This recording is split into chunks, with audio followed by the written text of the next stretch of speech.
Assalamualaikum warahmatullahi wabarakatuh.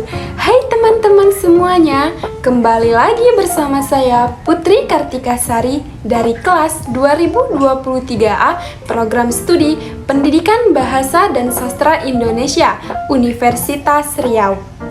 Nah, pada video sebelumnya saya sudah membahas teori mimetik. Dan pada video hari ini saya membahas mengenai teori semiotik. Teori semiotik adalah sebuah disiplin ilmu dan metode yang dapat mengkaji tanda-tanda yang terdapat pada suatu objek untuk diketahui makna yang terkandung dalam objek tersebut.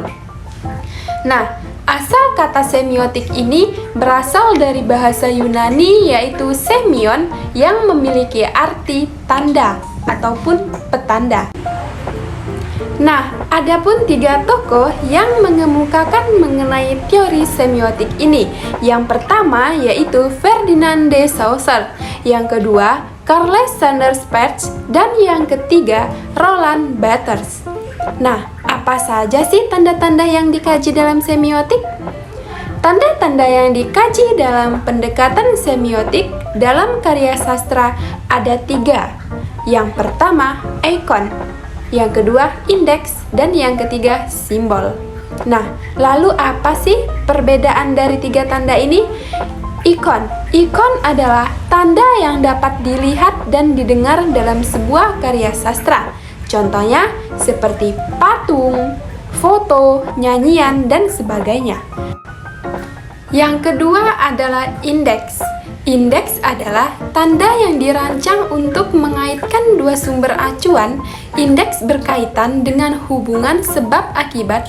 Contohnya seperti di sini dan di sana, kamu, aku. Nah, yang ketiga yaitu simbol. Simbol adalah sebuah tanda untuk menyandikan sebuah sumber acuan melalui kesepakatan ataupun persetujuan bersama. Contohnya, perwatakan para tokoh dalam sebuah karya sastra. Setelah mengetahui pengertian semiotik serta tanda-tanda yang terdapat dalam semiotik, ikon, indeks, dan simbol, mari kita mengaitkan dengan sebuah sumber karya sastra, yaitu cerpen yang berjudul Perang Ladang Tukang Cerita. Nah, dengan pendekatan semiotik. Yang pertama, kita akan membahas ikon yang terdapat dalam cerpen yang berjudul Perang Lidah Tukang Cerita.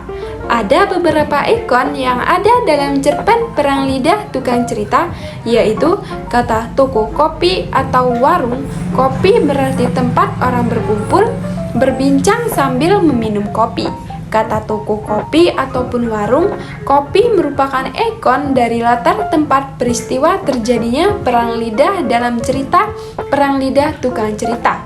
Adanya persamaan antara pengertian warung kopi di dalam kehidupan sehari-hari dengan warung kopi di dalam cerita menunjukkan bahwa kata warung kopi merupakan salah satu bentuk ikon.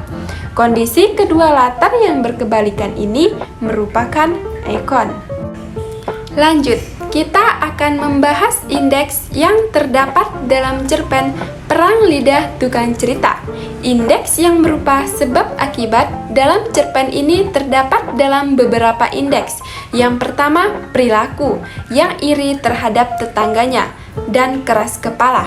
Cikmim yang iri terhadap Ciklam karena terpilih sebagai utusan Muara Enim untuk memenuhi undangan bupati bercerita dan mengumpulkan kisah rakyat menjadi alasan ataupun sebab terjadinya perang lidah antara mereka berdua. Yang kedua, indeks pekerjaan. Pekerjaan tokoh yang dilakukan oleh tokoh yang bekerja dengan yang pengangguran ke warung kopi. Tokoh yang bekerja tidak tahu berita ataupun gibahan yang ada di desa tersebut. Pembahasan yang terakhir yaitu adalah simbol yang terdapat dalam cerpen Perang Lidah Tukang Cerita, yaitu hidung pesek lelaki kurus dengan rambut tak terurus itu mendengus. Beberapa lanang menggaruk-garuk rambut yang tak gatal lihat pertempuran yang pasti akan meledak. Nah, kutipan tersebut merupakan simbol kemarahan Kemarahan terlihat dari kata mendengus yang berarti bernafas dengan kencang yang menandakan detakan jantung yang juga berdekatan kencang, sehingga dapat diindikasi sebagai keadaan amarah yang bergejolak. Nah, itu tadi pembahasan mengenai teori semiotika. Yang terdapat dalam semiotika yaitu ada 3. Ada ikon, indeks, dan simbol. Dan kita sudah mengaitkannya dengan sebuah karya sastra yaitu cerpen yang berjudul Perang Lidah Tukang Cerita. Nah, jangan lupa tonton video sebelumnya dan seterusnya ya.